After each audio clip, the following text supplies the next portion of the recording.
Kelihatan ya? Suaranya belum ada. Moga-moga ada ya. Oke, kelihatan ya? Nah, ini saya coba.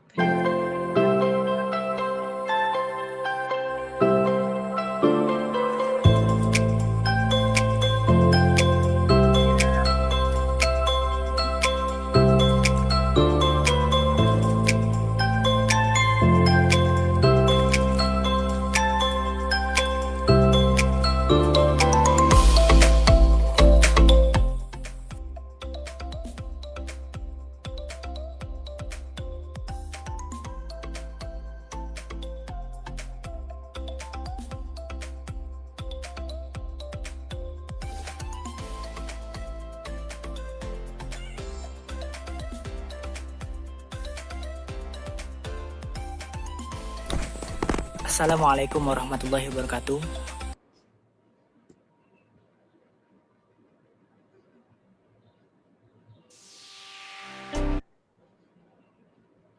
Teman-teman sekalian, berjumpa lagi di Anwar Jihad. Apa kabar teman-teman semua? Anwar harap teman-teman yang melihat video ini semua dalam keadaan sehat walafiat.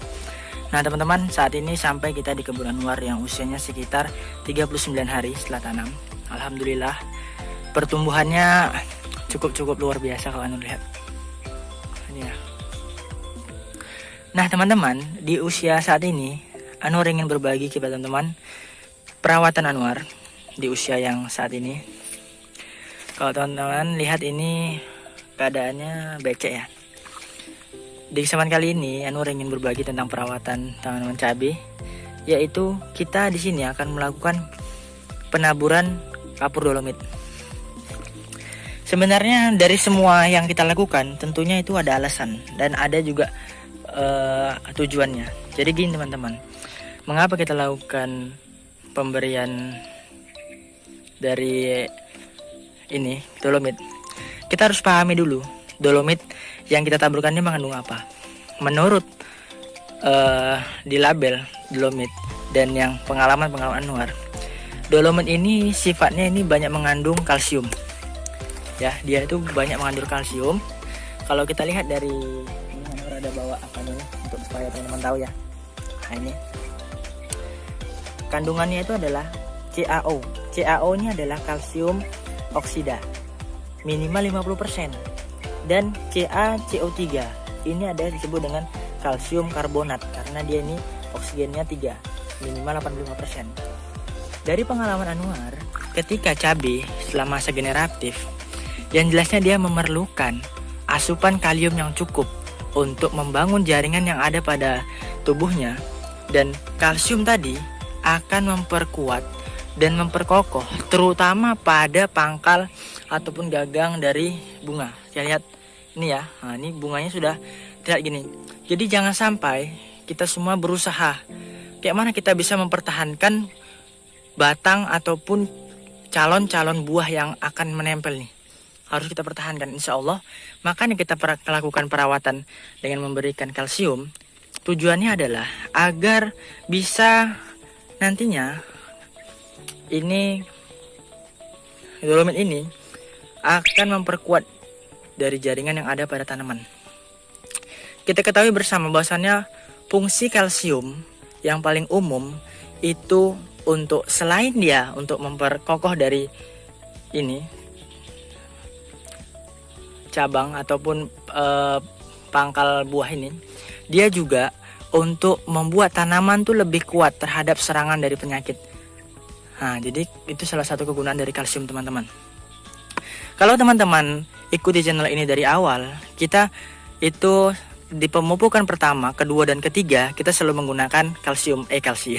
Kita selalu menggunakan dolomit. Kalau teman-teman, Good grammar and spelling are important, but if you want to write essays that inspire,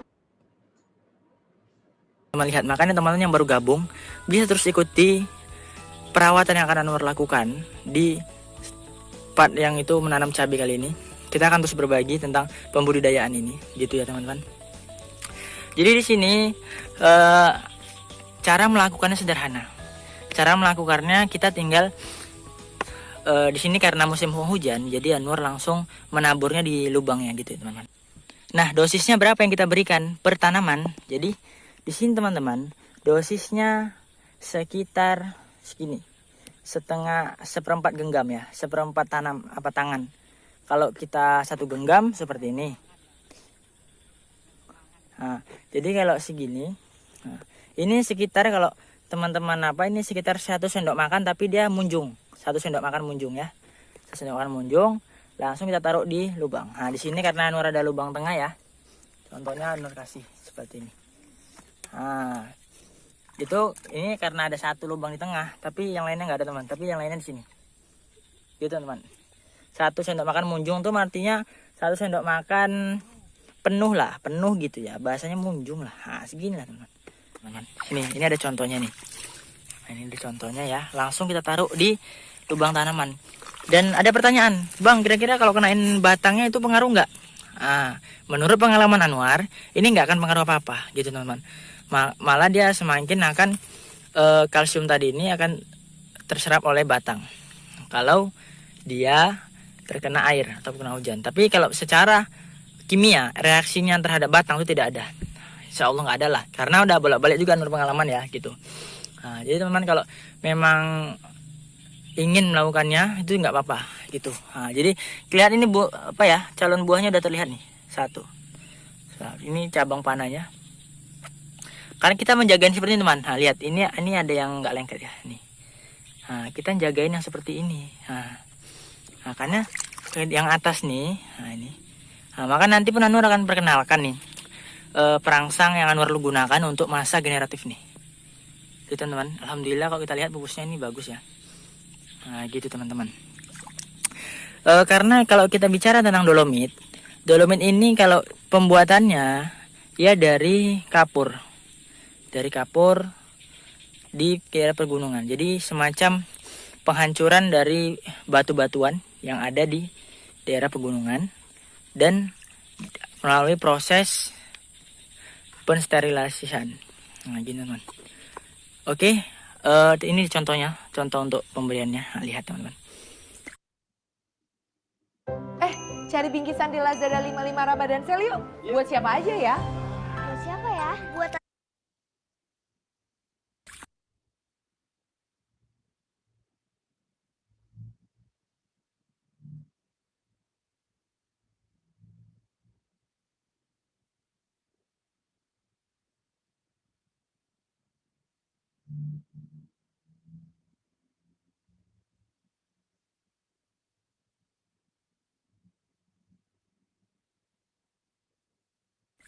Jadi kalau teman ingin sekalian kita review ya keadaannya.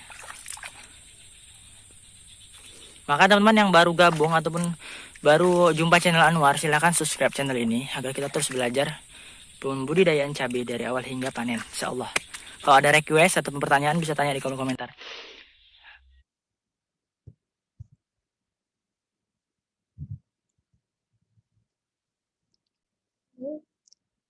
Jadi itu tadi ya video, kalian lihat video petani yang menggunakan menggunakan kapur sebagai pupuk. Jadi dia menggunakan kapur sebagai hara mikro. Nanti kita tunjukkan seperti apa penggunaan kapur sebagai amelioran di tanah masam. Nanti saya masih cari videonya ya, supaya kalian bisa belajar juga seperti apa sebelum kalian nanti coba praktek di lapangan. Sayangnya kalian ini belum bisa praktek karena kondisi pandemi ya. Nanti kalau kalian bisa praktek, bisa tahu seperti apa cara pemberian dan cara apa dan seperti apa harusnya kapur itu diberikan. Selanjutnya kita kembali ke materinya. Ini adalah efek positif dan efek nanti ada negatif dari pengapuran tersebut, baik sebagai amelioran maupun sebagai pupuk. Kita lihat di sini, pertama pengaruhnya terhadap fisik tanah. Jadi, pengapuran akan menstimulasi aktivitas mikroorganisme dan meningkatkan laju dekomposisi bahan organik tanah sehingga membentuk struktur tanah yang remah. Jadi kalau kalian suka beli atau melihat atau berpengalaman melihat tanah subur itu identik dengan struktur yang remah. Kalau kita pegang dia tidak terlalu liat, kemudian tidak juga gampang tercerai-berai seperti pasir ya. Jadi remah namanya, masih lembab seperti itu. Nah, kenapa kapur bisa menstimulasi aktivitas mikroorganisme? Ya tadi, karena kapur akan membentuk suatu kondisi atau menjadikan kondisi tanah itu kan mendekati netral. Nah, biasanya pada kondisi yang mendekati netral, bakteri dekomposer itu akan tumbuh lebih banyak atau berkembang biak lebih banyak. Tetapi kalau kondisi tanahnya masam, mikroorganisme biasanya lambat berkembang biak, bahkan beberapa tanah yang sangat masam tidak ada mikroorganismenya, yang ada hanya jamur. Itu jadi yang bertugas mendekomposisi itu adalah jamur, bukan bakteri. Padahal sebenarnya yang mendekomposisi secara bagus adalah bakteri.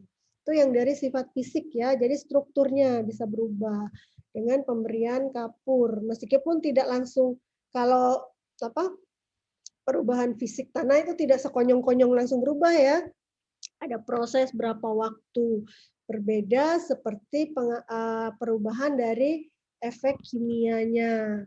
Efek kimianya ketika si kapur ini diberikan ke tanah, dia akan menurunkan konsentrasi H+ dan meningkatkan konsentrasi OH karena reaksi kimia ya. Nanti kalian belajar reaksi kimianya apa, sehingga bisa menurun dan bisa meningkat.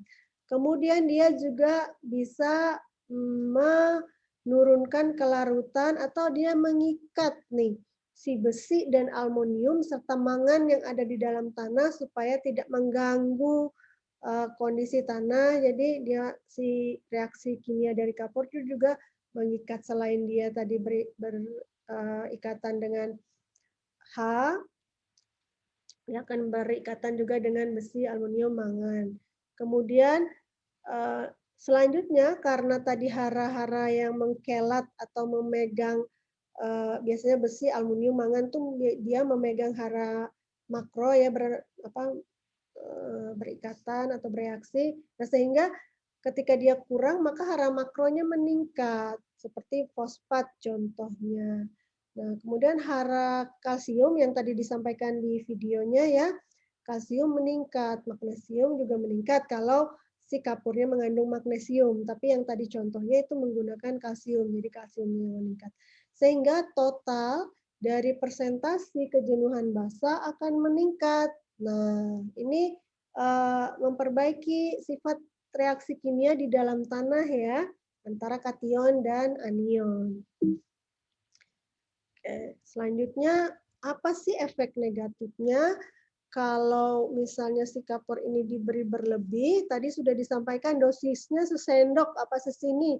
Misalnya nih saya kasih seember satu batang gimana ya, selain pemborosan juga bisa mengganggu secara reaksi kimia ya. Kalau kebanyakan juga bisa jadi si kapurnya terlalu mengikat besi, mangan, tembaga, dan seng sehingga itu tidak bisa digunakan oleh tanaman karena tanaman juga memerlukan hara mikro meskipun jumlahnya sedikit ya.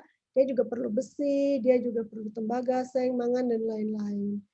Kedua, tersedianya fosfat dapat juga berkurang karena pemberian kapur itu akan membentuk namanya kompleks kalsium fosfat. Jadi saking terlalu banyaknya yang ada di tanah, dia mengikat fosfat, bukannya malah membiarkan fosfat lepas ya. Sehingga absorpsi atau penyerapan fosfat oleh tanaman dan metabolisme tanaman terganggu. Selain itu ada juga dia mengganggu hara mikro lainnya, misalnya boron. Nah, perubahan pH yang melonjak itu juga akan merugikan aktivitas mikroorganisme sehingga bisa terjadi ketidakseimbangan hara. Misalnya terlalu banyak pH-nya terlalu tinggi, si bakterinya terlalu berkembang biak banyak, sehingga bisa-bisa juga jadi penyakit untuk tanaman tersebut ya kalau terlalu banyak atau berlebihan. Jadi kita harus memberikan kafur sama seperti pupuk itu sesuai dosisnya. Berikut ini sebelum kalian menggunakan kapur itu ada beberapa bentuk kapur yang biasanya digunakan di pasaran. Yang paling banyak itu kapur kalsit. Karena kapur kalsit ini banyak di kita ya dari pegunungan dari wilayah-wilayah yang memiliki batuan kapur, biasanya tadi dihancurkan kapurnya kemudian tinggal bisa diberikan untuk tanaman. Kemudian tadi juga disampaikan dolomit. Dolomit itu kan ada Ca, ada Mg, ada kapur bakar atau quick lime atau CaO saja. Tapi sekarang di pasaran itu bisa bercampur.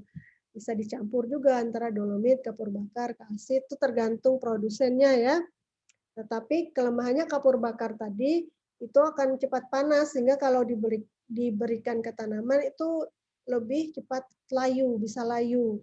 Kemudian ada lagi kapur hidrat atau slacker lime. Jadi ada rumus kimianya CaOH2. Jadi masing-masing bentuk kapur ini punya rumus kimia yang berbeda-beda. Sehingga ketika kalian mau memilih seperti apa kapur yang digunakan juga harus hati-hati ya. Jangan lupa lihat kemasannya, kandungan kapurnya apa, isinya apa, seperti itu. Oke. Kemudian ini adalah mutu daripada kapur sendiri. Jadi masing-masing kapur itu punya ukurannya masing-masing ya. Misalnya tadi kalian udah tahu kapur itu asalnya dari batuan yang dihancurkan atau didekomposisi. Nah, dia tergantung produsennya atau tergantung orang yang mengolahnya atau perusahaan yang mengolahnya berapa sih diameter dari kapur tersebut. Ada yang halus, ada yang sangat halus, tergantung penyaringannya seperti apa. Nah, biasanya kapur ini, terutama yang CaO, itu bisa menetralkan tanah 1,1786 kali lebih besar daripada CaO3. Kenapa banyak petani memilih lebih CaO saja? Karena dia lebih murni ya. Kalau yang CaO itu kalsium karbonat kan ada karbonatnya, tetapi kalau yang kalsium ya hanya kalsium sendiri. Tapi biasanya harganya kemungkinan besar lebih mahal dan juga susah kalau mencari hanya CaO sendiri saja. Jadi biasanya oleh produsen kapur itu dicampur, ada CaO, ada CaCO3, ada CaMg tadi ya, seperti yang kalian lihat di kemasan. Itu masing-masing tergantung produsennya. Bagaimana cara menentukan kebutuhan kapur? Apakah terserah saja saya berikan, apakah sesuai dosisnya? Perhitungan kebutuhan kapur memang tidak serumit perhitungan kebutuhan pupuk ya. Karena kalau perhitungan kebutuhan pupuk itu kan ada banyak jenisnya. Pupuknya makro, mikro, kandungan haranya juga berbeda-beda. Tapi kalau kapur kandungannya hanya kalsium ya, jadi lebih gampang. Nah, biasanya untuk mengukur kebutuhan kapur, kita bisa menganalisis kandungan basa-basa tukarnya. Basa-basa tukar biasanya bisa diambil sampel tanahnya, kemudian diukur di lab dan kita tahu seperti apa ukuran kandungannya. Nah, ini contohnya tabel kebutuhan kapur ya, berdasarkan pengukuran pH. Kita juga harus tahu maunya kita pH-nya jadi berapa. Misalnya tadi CaO itu mampu meningkatkan sampai 1000 kali pH-nya ya, 1000 kali per berat daripada si Ca-nya. Nah, misalnya ini kalau dia mau 6,8 atau mau jadi berapa tinggal dibuat larutannya saja ya, sehingga kita tahu oh perlunya segini gitu, kebutuhannya segini. Jadi harus Kalian harus tahu target mau pH-nya seperti apa. Kalau yang petani yang tadi, dia tidak tahu mau jadi pH berapa, karena tujuan utamanya dia mau menjadikan kalsium itu sebagai pupuk saja atau hara mikro. Nah, ini yang kedua, kalau tadi penentuannya dengan metode SMP atau Schumacher, McLaren, and Pratt, ini menggunakan kadar ALDD. Mirip-mirip saja, kalau tadi mungkin lebih rumit karena ada tabelnya dan kita harus tahu mau jadi pH berapa. Tapi kalau berdasarkan kadar ALDD, kita tinggal ekstrak, tahu ALDD-nya berapa, kemudian kita kalikan seperti itu ya. Jadi itu untuk menghitungnya ada dua. Tetapi ada satu alternatif lagi, kalian bisa melihat ada, kalau tidak salah ada tabel ya, saya coba cari dulu. Kalau tidak salah ada yang namanya tabel dosis kapur. Kementan ya.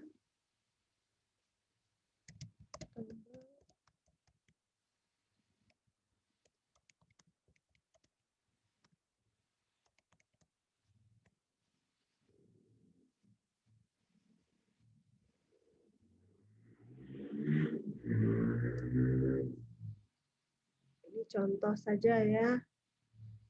Contoh.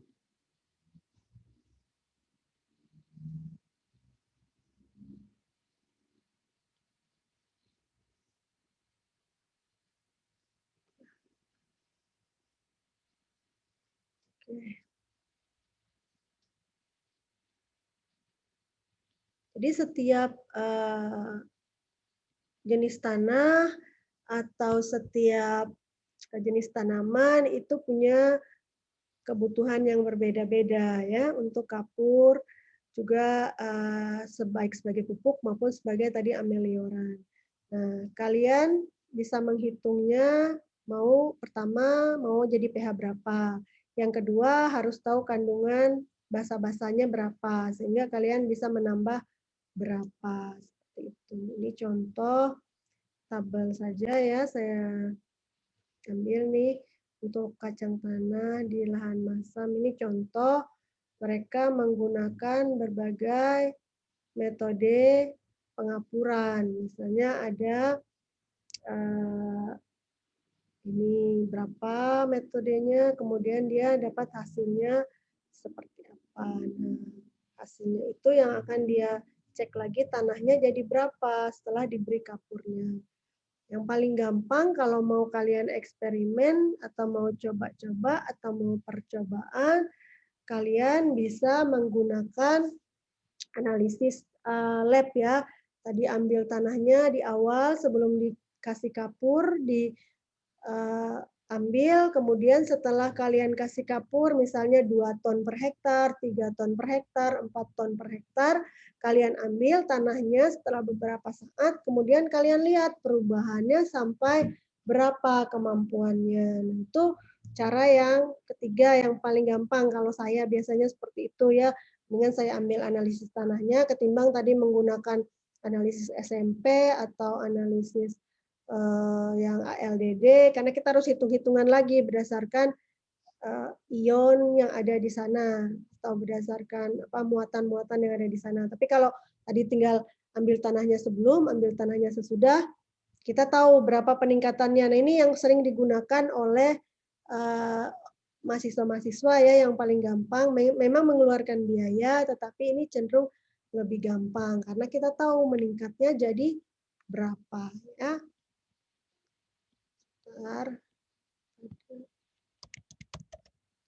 Saya punya satu lagi pembelajaran seperti apa sih pentingnya pemberian kapur di lahan gambut. Kalau tadi kalian sudah melihat pemberian kapur di lahan non gambut, sekarang di lahan gambut. Saya masih cari.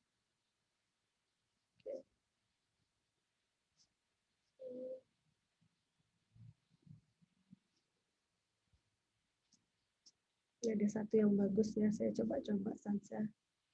Mudah-mudahan bagus.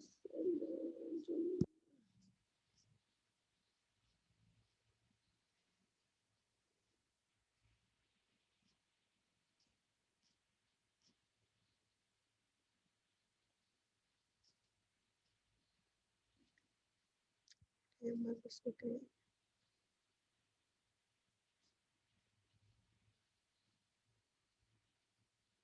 Nah, ini ada yang lumayan pemberian kapur.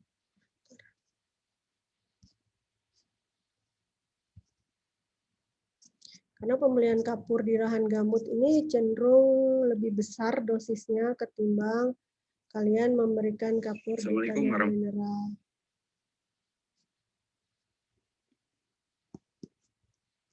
Nah,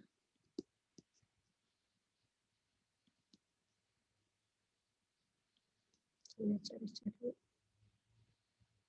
Stop.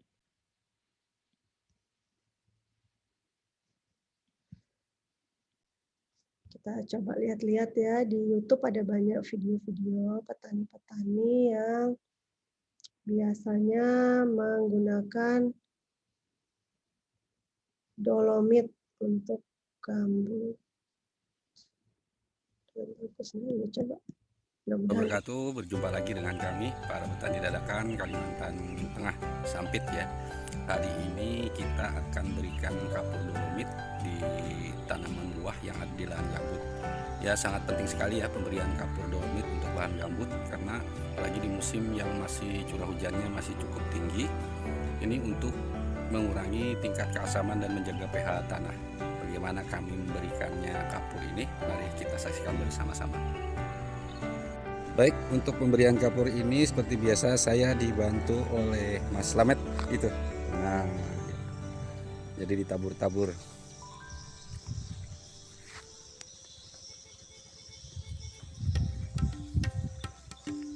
Nah, ini nanti kita coba lihat. Ini adalah kapur dolomit. Nah, ini pemberian jambu kristal yang ada di lahan gambut. Jadi pemberian kapur dolomit ini untuk di areal gambut ini, kalau curah hujannya cukup tinggi, minimal kita berikan 1 bulan sekali ya. Ya mungkin sekitar 1 genggam setengah atau 1 on setengah lah. Nah, seperti itu. Yang penting biar tetap kita berikan untuk menjaga kadar asam dan menjaga pH tanah. Ini juga seperti alpukat ini ya.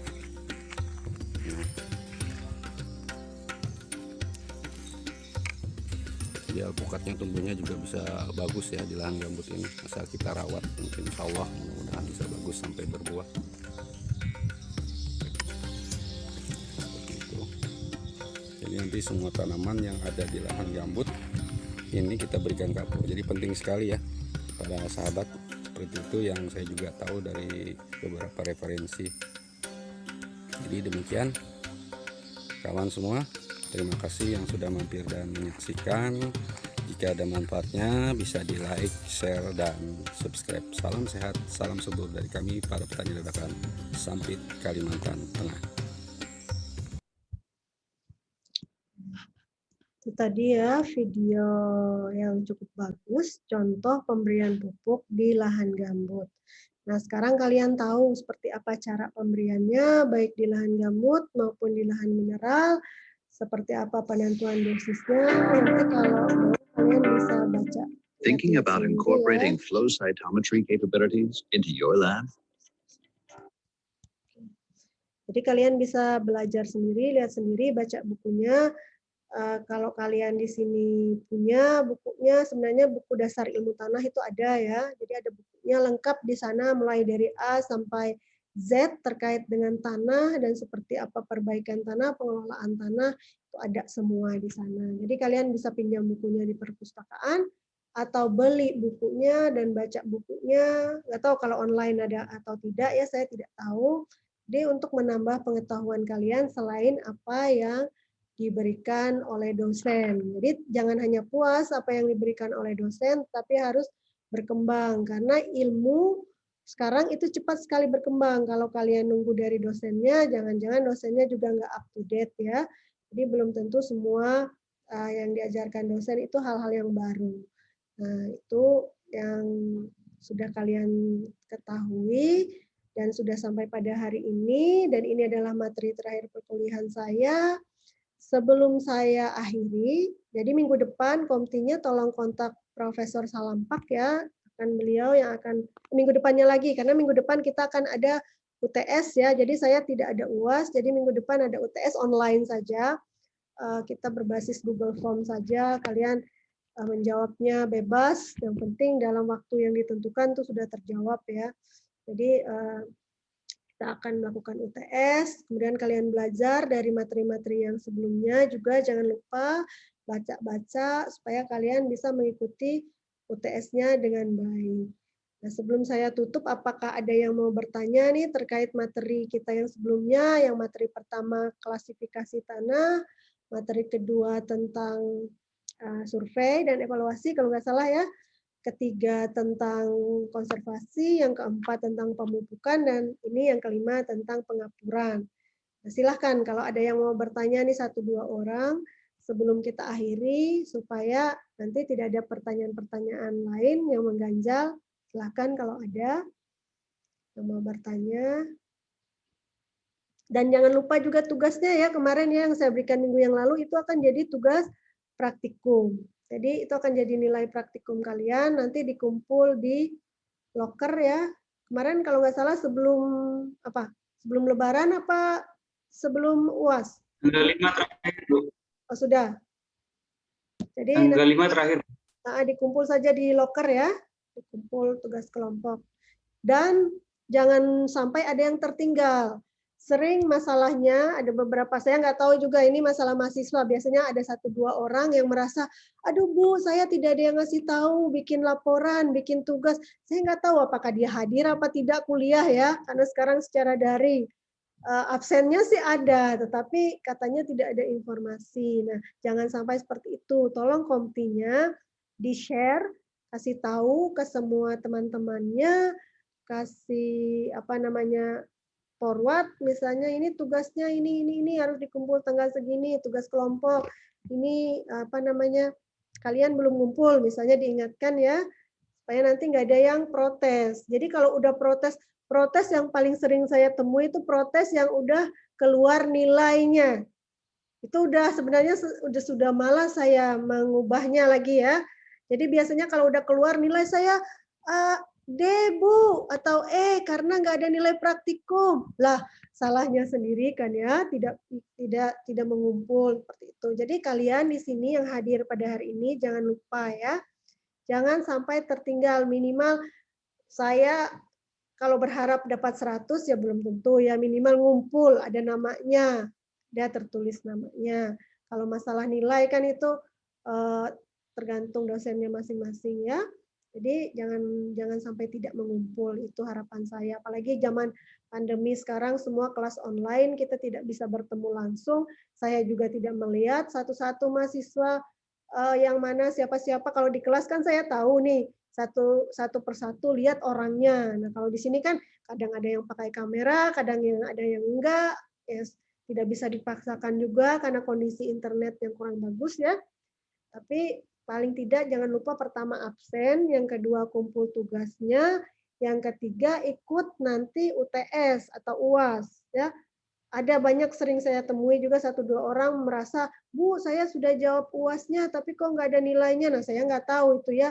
Kalau kalian ragu-ragu, jawab aja 2-3 kali di linknya itu. Biarin aja, saya tahu namanya kan. Namanya kalau misalnya orang yang sama, pasti ada 3 gitu. Jadi nggak usah ada alasannya, Bu, saya sudah submit nggak ada namanya, jangan seperti itu. Mendingan jangan sampai 10 juga namanya ya, mungkin 3-4 gitu nggak apa-apa, ada namanya yang sama, kita akan pilih yang mana yang paling bagus nilainya. Silahkan aja, bebas saja ya kalian supaya tidak terlalu merasa tertekan. Oke, sekarang sudah jam 3, ada yang mau bertanya kah?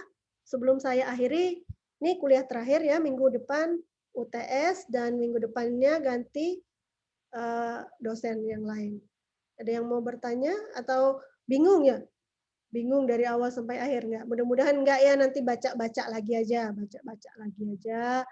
lihat-lihat aja, belajar lagi. Kemudian kalau mau lebih lanjut ya cari, sekarang ada di YouTube, ada di internet, ada PDF, ada jurnal, ada macam-macam, bebas kalian bisa berekspresi atau belajar dengan waktu yang tidak dibatasi. Itu yang dari saya ya. Yang pasti semuanya terpenuhi, absen terpenuhi, ujian terpenuhi, kemudian kuliah terpenuhi. Itu saja ya, itu sudah lebih dari cukup. Minimal kalian ada nilainya lah ya. Itu saja yang dari saya. Kalau tidak ada yang mau bertanya, saya cukupkan sampai di sini. Nanti akan saya kirim ke Komtinya, linknya untuk absen dan untuk materi juga yang bisa kalian baca lagi ya. Jadi tidak ada alasan lagi tidak sempat mencatat atau tidak sempat mendengar. Ya mungkin tadi ada yang ikutnya di tengah jalan, apa ikutnya di seperempat jalan, nanti bisa dilihat lagi materinya. Demikian untuk hari ini. Saya cukupkan sampai di sini. Selamat sore. Selamat beraktivitas kembali. Selamat buka puasa buat yang puasa ya. Oke, selamat sore. Sore, Bu. Selamat sore, Bu.